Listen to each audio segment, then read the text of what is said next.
We started talking about working on GM somewhere in 2011, and then we started with about 3 crops, the cowpea, the newest rice, and then the GM potato.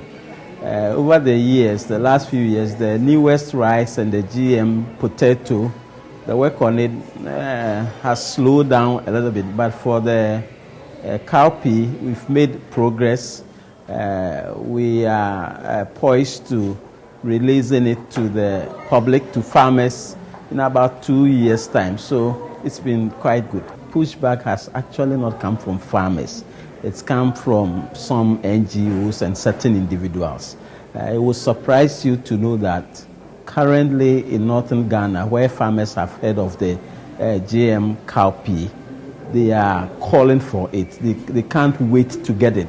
And it's because the field trials and the testing that we have done with them, they have seen that it's not entirely true to say that it's negative. If you are spending so much money and spraying about 8 times chemicals, remember these are chemicals on crops, and you can significantly reduce that and then also get your yield, cut down the losses by as much as 80%. So honestly, the farmers, they are waiting for the final release.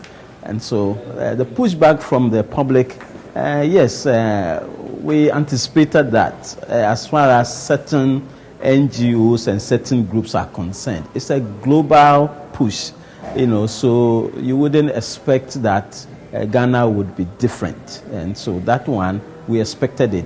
The good thing for Ghana is that we have the National Biosafety Authority that is regulating everything that we are doing. So we are not afraid. We are not too perturbed because we are following the regulations, and we know that what we are doing is good and it will help the country. I think that we have to cure these myths.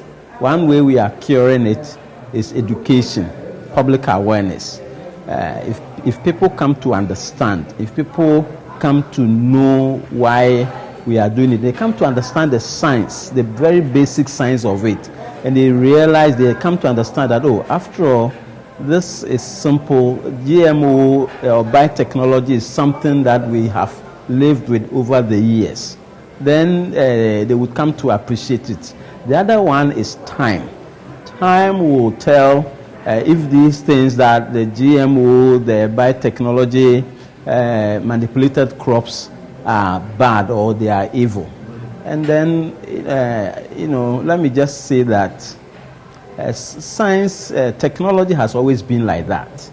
I mean, look at the drugs that we take. They all have their risks. Paracetamol, they have their risks. Look at the vehicles that there are histories and stories about vehicles when they first invented them and all those things. So with time, I believe that all those myths will be broken, and then we'll be enjoying the products of GMO. National Biosafety Authority that regulates the research in GMOs, the introduction of GMO and all that. It's an agency of MESTI, so government is involved. The Food and Drugs Authority is an agency, I think, of the Ministry of Finance, so they are all involved. And as long as they have passed, government agencies and ministries have passed laws and airlines and others to regulate, and we have supervising ministers and directors and the regulatory agencies, I would say that, of course, they are supporting the process. We all know that food security is an issue. If you take the SDGs, isn't it number 2, no hunger, zero hunger.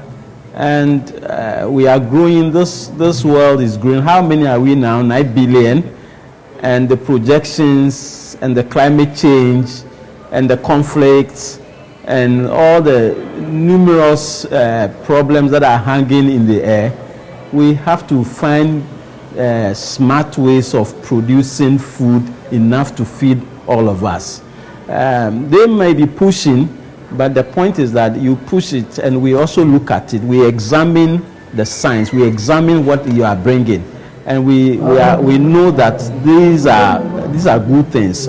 Of course, some may have business interest and others, but like I said, almost everything, there are business interests. We then have to be wise, be smart, and pass the proper regulatory laws to make sure that people don't take advantage of us. You don't throw away the baby with the bathwater.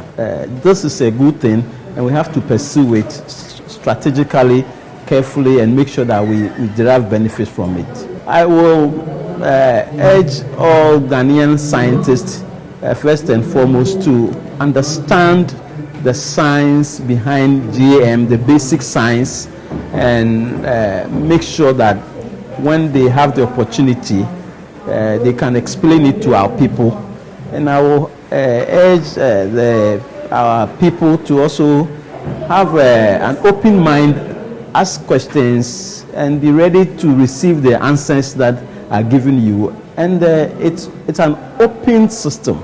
You can always come and ask questions. The NBA is there. Everything is done in the open, transparent approach, so that we can all forge ahead. If you can show that something is not right, I think everybody has the right to do that, and then they have a right to receive answers, and so we can make progress.